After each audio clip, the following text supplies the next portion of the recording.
Voilà. Oui, Monsieur le Président.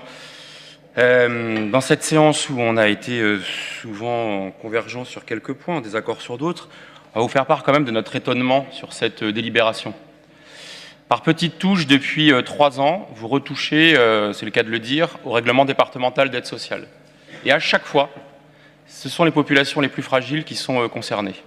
À chaque fois, c'est le même argument, ça concerne peu de gens. C'est ce que vous nous aviez dit quand vous aviez supprimé la prise en charge des frais d'obsèques des bénéficiaires à l'aide sociale, personnes âgées ou personnes handicapées. Vous nous aviez dit c'est une petite dizaine de dossiers par an, peut-être même moins. Quand vous avez supprimé l'argent de poche extra-légal, même chose. Quand vous avez supprimé l'aide extra-légale liée aux frais de transport pour les personnes handicapées hébergées, la délibération disait c'est moins de ces 7 ou 8 personnes qui sont sollicitées. Alors on peut peut-être entendre que 6, 7, 8 personnes, c'est pas beaucoup et que toiletter des dispositions est pertinent et légitime, surtout quand entre-temps est intervenu un nouveau dispositif qui s'appelle la prestation de compensation du handicap. Mais là vous touchez à un dispositif qui touche 200 personnes, c'est vous qui nous le dites, avec une dépense non négligeable aux alentours de 500 000 € par an, donc en moyenne 2 500 €, même si les montants peuvent être variables. Et vous nous dites, on va faire 2 choses pour compenser. Alors déjà, j'ai besoin d'avoir une explication. Vous nous dites, ce dispositif ne permet plus de répondre aux difficultés, aux problématiques des familles les plus en difficulté. Il va falloir m'expliquer comment votre nouveau dispositif va aider plus et mieux ces familles en difficulté. Parce que en substitution, en compensation, vous nous dites 2 choses.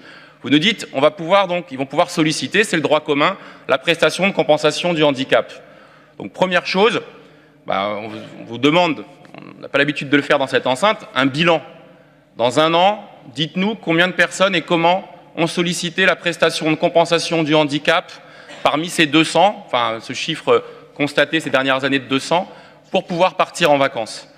Et la deuxième chose, vous nous dites, pour atténuer les effets négatifs, on va les exonérer des participations. Vous savez qu'une personne handicapée doit participer aux frais d'hébergement. Alors c'est très individualisé en fonction de ses ressources et en fonction d'un minimum qu'on leur laisse à disposition. Et pour convenance personnelle, dont les vacances, vous allez dire on va les exonérer de cette participation.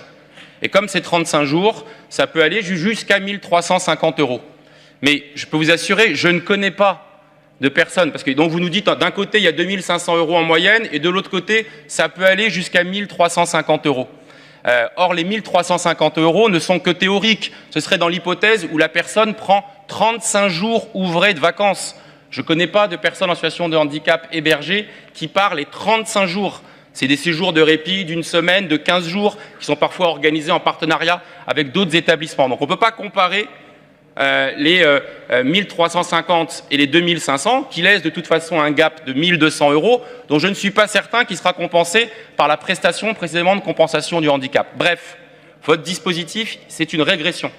Nous avons des personnes handicapées dont l'objectif est précisément de leur permettre de pouvoir sortir des établissements, de faire des séjours de répit, et